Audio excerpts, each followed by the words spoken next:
And a very good evening, everybody. I'm John Cole. Let's get you updated on how things are going in Bozeman. Well, for Cats fans, things are going very, very, very well. 45-10. They blew them out during the regular season, and they're continuing it here in the postseason. 45-10. Tommy Malott, now a senior, probably the finalist for the Walter Payton Award. That's the Division I AA Heisman. And his defense is playing really well. The Greeby boys doing well, and they are rolling 45-10. They're having a good old time in Bozeman, Montana tonight. Now, early season showdown tomorrow over at the Agri Sports Complex. The Coyotes 4-0, the Blue Jays from Jamestown 4-0. So how do the Coyotes beat the Jays? I think we're gonna have to communicate, move the puck, be a good team, and we know what we have to do to beat them, so we just have to execute our plays and follow our systems. Off to a very good start. You would expect that with a veteran team. Yeah, definitely. You know, we got a lot of older guys on this team, so we're hoping that we can just continue what we got going on and run over Jamestown and just keep rolling from there. You know, Jamestown's a very good program. I think we're very similar teams. I think we're just going to have to outwork them. I think we're going to have to show up and just know that what it takes to get done. I think we're going to have to dump pucks, forecheck hard, and just take every shift as 100%. Off to a very good start. Yeah, we're off to a great start. You know, starting off 4 years the way we wanted to start. We think we can continue this all the way to state. We know we got a good team, and people may be doubting us, but we know we can win every game. Obviously, tomorrow is going to be a test with us with Jamestown. You know, when those guys come to town, it should be a heck of a contest tomorrow. All right, I agree. They drop the puck 3:30 p.m. at the Agri. Coyote girls hockey team on the road tonight at Century, looking for their second win of the season. Let's go to the capital city and see how that went. Well, they're down 2-1 after one. Morgan Rieger is going to extend that by collecting her own rebound for the putback. Century now by 2 goals. Plenty more where that came from. It's Lola Huber. She's going to shovel one to Petra Uglin, who's going to come down and score to make it 4-1.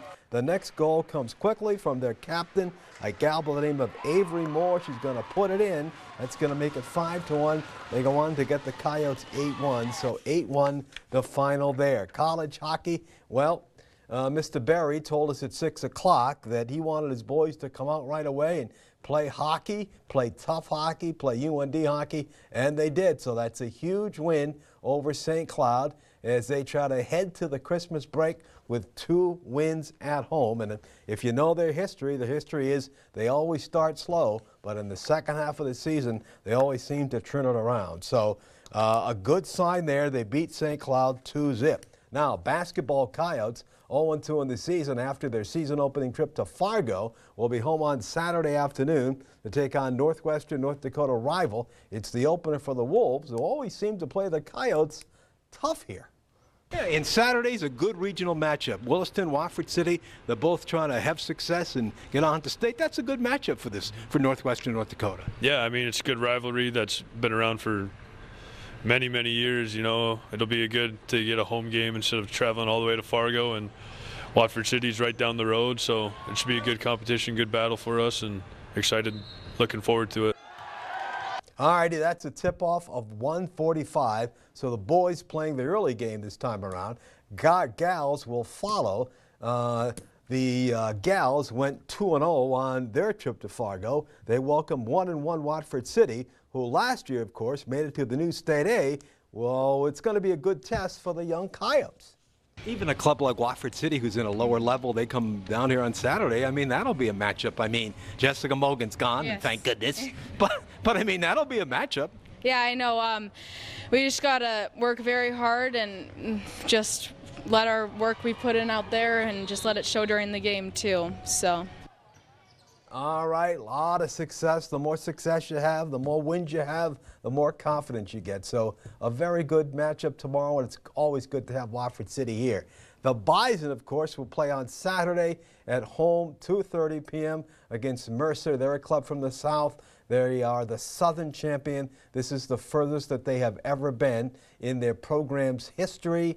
They have a quarterback who can move the ball. Once again, Coach P wants his club to come out and be strong. He asked the fans this week to continue to come out and make lots of noise. The game, if you can't make it, is going to be on ABC, and that'll be at 2:30. So they will take nobody for granted. And you saw last week they got off to a slow start against Abilene Christian. They don't want that this time around. They don't want this team from the South to think that they can beat the mighty Bison by jumping out to a big lead. We'll have to see, though. Let's take a timeout on First News at 10.